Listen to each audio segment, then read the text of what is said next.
Mustafizur Rahman IPL এ খেলতে পারবেন না কারণ নিরাপত্তা। কথাটা এসেছে বিসিসিআই থেকে। মানে ভারতীয় ক্রিকেট বোর্ড নিজেই বলছে ভারত বাংলাদেশিদের জন্য নিরাপদ নয়, অথচ বাংলাদেশ যখন একই নিরাপত্তার কারণ দেখিয়ে বিশ্বকাপ খেলতে ভারতে যেতে চায়নি, ভেন্যু বদলের আবদার করেছে, তখনই আইসিসির সোজাসাপটা উত্তর না। কারণটা সবাই জানে, আইসিসির কল কবজা তো নড়ে মূলত ভারত থেকেই। আর তাই বিসিসিআই বললে নিরাপত্তা সত্য আর বাংলাদেশ বললে সেটা অজুহাত। আর এখান থেকেই একটা প্রশ্নের শুরু, ক্রিকেটটা আসলে কার? ভারত নিজেদের নিয়ন্ত্রণে নেওয়ার পর আইসিসি কি এখন কোনো বহুজাতিক সংগঠন নাকি ইন্ডিয়া লিমিটেড নামের কোনো প্রতিষ্ঠান?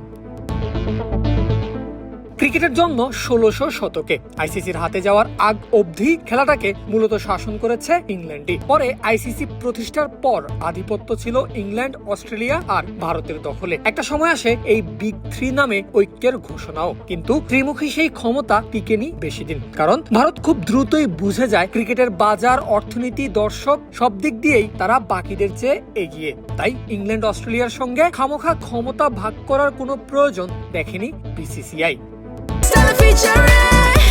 Next level, well done, side by side, free.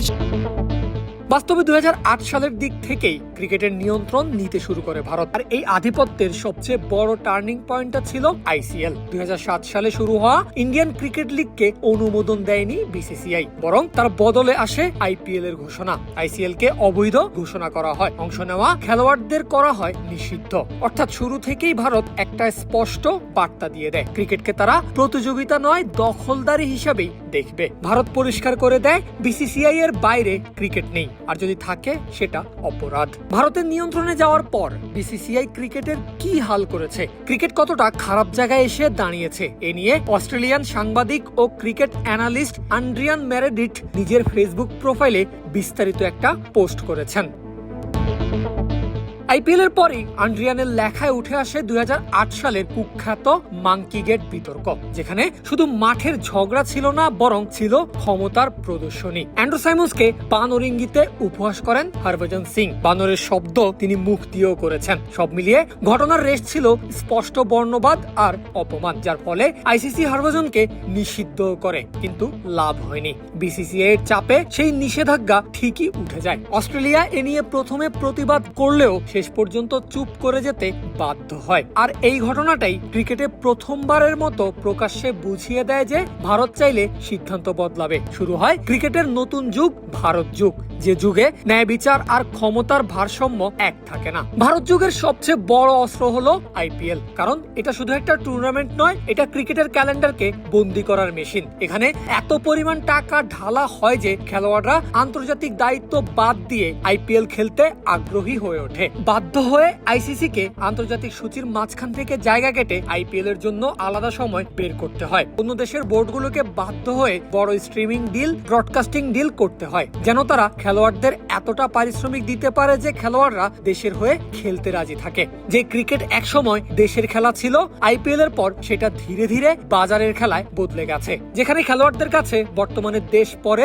League সবার আগে। টাকার এই ফুলে ওঠা বাজারের সঙ্গে সঙ্গে ক্রিকেটের অন্ধকারও আপগ্রেড হয়। ২০১০ সালে মোহাম্মদ আমির, মোহাম্মদ আসিফ, সালমান বাটের করা স্পট ফিক্সিং এর কেলেঙ্কারি দেখিয়ে দেয় এখন আর পুরো ম্যাচ বিক্রি করতে হয় না, বিক্রি হয় একটা নির্দিষ্ট বল কিংবা নির্দিষ্ট কোনো মুহূর্ত। আমির আসিফের ইচ্ছাকৃত নো বল কিংবা সালমান বাটের নির্দেশ, সব মিলিয়ে ক্রিকেট ভালোভাবেই বুঝে যায় অর্থনীতি যত বড় হচ্ছে, দুর্নীতির সুযোগও ততই বিশাল হচ্ছে।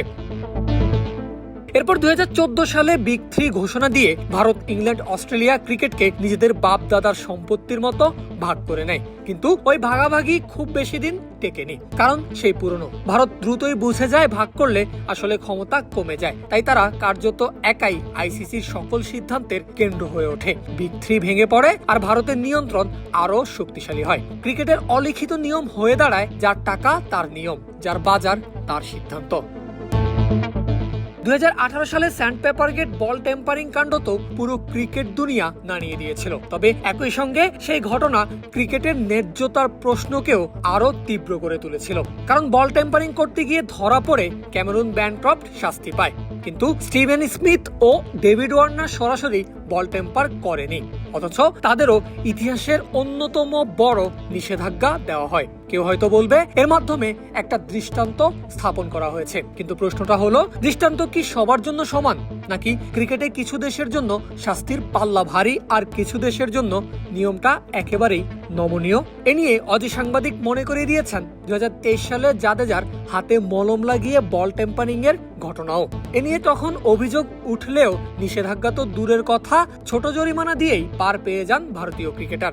এমনকি এরপর অস্ট্রেলিয়ার বিপক্ষে সেই ম্যাচের সেরা ক্রিকেটার, এমনকি সিরিজ সেরাও হয়েছিলেন রবীন্দ্র জাদেজা। বিসিসিআই এর প্রতি নমনীয়তার আরো একটা বড় অভিযোগ হলো ভারতের পিচ ডক্টরিং। হোম অ্যাডভান্টেজ তো খুবই স্বাভাবিক ক্রিকেটে, কিন্তু পিচ এমন ভাবে বানানো হয় যাতে শুধুমাত্র ভারত নিশ্চিত সুবিধা পায়। অন্য কেউ করলে যেটা বড় অপরাধ, সেটাতেই ভারত প্রায় পার পেয়ে যায়। আন্ড্রিয়ানের মতে ক্রিকেটের সবচেয়ে ভয়ঙ্কর জায়গা হলো অন্যায়কে স্বাভাবিক বানানো এবং সেটা স্ট্র্যাটেজি নামে চালিয়ে দেওয়া। পিচ ডক্টরিং আর জাদেজা হরভজনদের এই ঘটনাগুলোই যেন বার্তা দেয়, ক্রিকেটে অপরাধের সংজ্ঞা আর শাস্তি সবকিছুই নির্ভর করে আপনি কোন দলে খেলেন আর আপনার বোর্ডের ক্ষমতা কতটা। আন্ড্রিয়ানের কাছে সর্বশেষ বাংলাদেশ ইস্যুটা যেন এই পুরো ভারত যুগের সবচেয়ে নগ্ন উদাহরণ। তিনি লিখেছেন, বাংলাদেশের মতো 15 কোটির বেশি দর্শকের বাজার বাদ দিয়ে স্কটল্যান্ডের 1 লাখের বাজার ধরেছে আইসিসি। এমন সিদ্ধান্ত অর্থনৈতিক দিক থেকেও একেবারেই অবিশ্বাস্য। কিন্তু বাস্তবতা হলো ক্রিকেট এখন অর্থনীতি নয়, ক্ষমতায় চলে, আর ক্ষমতার কেন্দ্র তো একটা জায়গাতেই। ভারত ক্রিকেটে টাকা এনেছে, চাকচিক্য এনেছে, এটা সত্য, কিন্তু একই সাথে তারা এমন একটা কাঠামো তৈরি করেছে যেখানে নিয়ম সবার জন্য সমান নয়, ন্যায্যতা প্রয়োজন অনুযায়ী বদলায়। তাই আন্ড্রিয়ানের বিশ্লেষণের পর শেষে প্রশ্নটা থেকেই যায়, ভারত কি ক্রিকেটকে উন্নত করলো নাকি দখল করলো? পারভেজ আল হাসান, ক্রিক ফ্রেন্জি।